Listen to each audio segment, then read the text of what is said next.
इस समय जो इलेक्शन चल रहे हैं, ये समुद्र मंथन हो रहा है। नहीं, समुद्र मंथन कुछ नहीं है। इलेक्शन में लोगों की वितृष्णा हो गई है, इसलिए जो है वोट परसेंटेज लगातार गिर रहा है।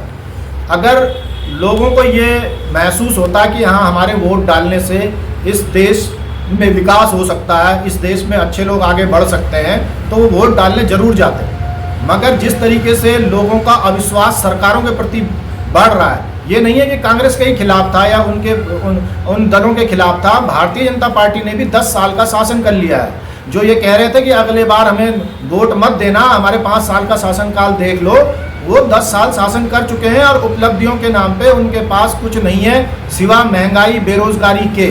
क्योंकि जिस हिसाब से महंगाई बढ़ी है, जिस हिसाब से बेरोजगारी बढ़ी है, 400 का सिलेंडर 1200 का हो गया, 80 रुपये 70 रुपये का सरसों का तेल, गरीब आदमी का तेल 200 रुपये तक पहुंच गया था। तो वो ये बताता है कि भारतीय जनता पार्टी भी इस देश की जो मुख्य समस्याएं हैं उसकी तरफ ध्यान करके उनको ठीक करने में असक्षम साबित हुई है।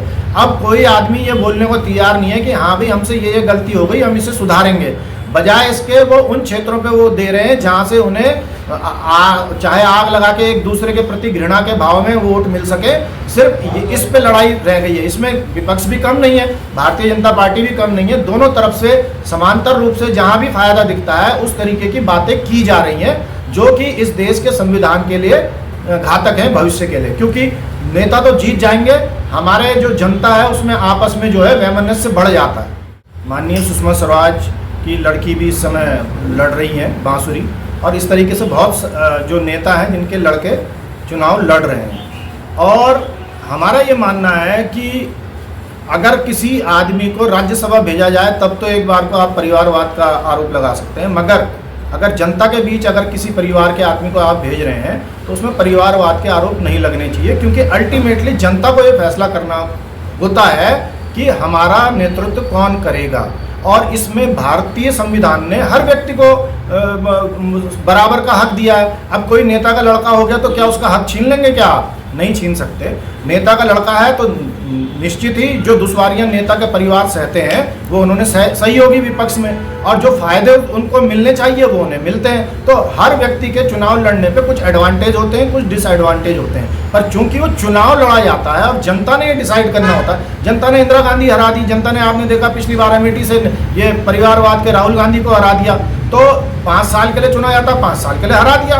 तो इसलिए हम तो ये नहीं मानते कि परिवारवाद की कोई संज्ञा है। ये खाली नेता जो हैं अपने चुनाव में वोट गेन करने के लिए परिवारवाद को सामने लेके आते हैं। जब एग्जामिनेशन देना है तो आप किसी भी आदमी को उस एग्जाम को देने के लिए मना कैसे करेंगे? आप ये बताइए। वो तो एग्जाम देने के लिए बैठ रहा है ना। हाँ, उसे कोई नकल करके या कुछ करके अगर आप पास कराते हो तब तो ये आरोप लगाया जा सकता है। ये राष्ट्र को अब पता लगा हो, मगर कर्नाटक में पिछले कुछ सालों से ये सरगर्मी बड़ी तेज थी, और इस सरगर्मी का ही ये कारण था कि प्रज्वल रेवन्ना ने अदालत में एक केस फाइल किया था जिसमें उसने मीडिया संस्थानों के खिलाफ निषेधाज्ञा प्राप्त की थी कि उनके कुछ तथाकथित वीडियो जो है, जो उनकी छवि को खराब करने के लिए चलाए जा सकते हैं या मीडिया संस्थानों में छापे जा सकते हैं, तो जिस पर अदालत ने रोक लगा दी थी। इसका मतलब है कि ये खबर वहाँ पहले से थी, चल रही थी। जो वहाँ पे उस समय भारतीय जनता पार्टी की सरकार थी वो भी चुप थी, कांग्रेस की सरकार भी चुप थी, और इंटेलिजेंस ने तो कहीं ना कहीं ये चीज़ बताई होगी कि मामला क्या चल रहा है,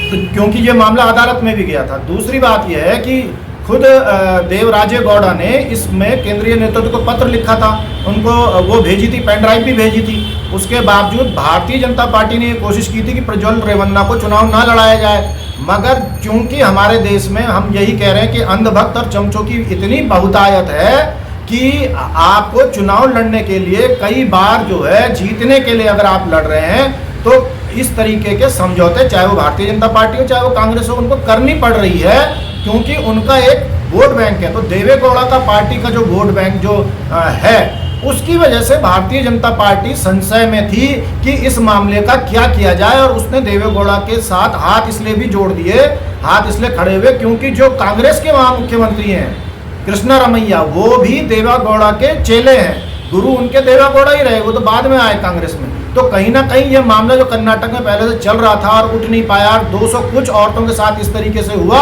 उसके बावजूद हाई प्रोफाइल होने की वजह से ये सिर्फ इसलिए दबा हुआ था कि भारतीय जनता पार्टी और कांग्रेस दोनों ही इस मामले को नहीं चाहती थी कि ये उठ के ऊपर आए। और इसीलिए आपने देखा होगा कि चुनाव होने के पहले तक यहाँ कुछ नहीं हुआ, उसके बाद 3000 से ज़्यादा बताई जा रही है पेन ड्राइव जब सर्कुलेट हुई, उसके बाद ये मामला निषेधाज्ञा होने के बावजूद सड़क पे आ गया।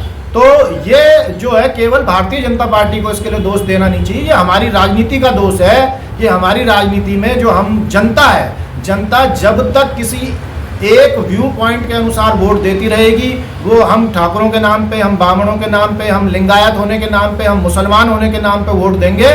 इस तरीके के जो आतंकी हैं, जो हमारे समाज के लिए अभिशाप हैं, वो हमेशा हम पे राज करेंगे। इसमें भारतीय जनता पार्टी आ जाए, कांग्रेस आ जाए, आप आ जाए, हम आ जाए, हम कभी ये इसमें बचाव नहीं कर सकते।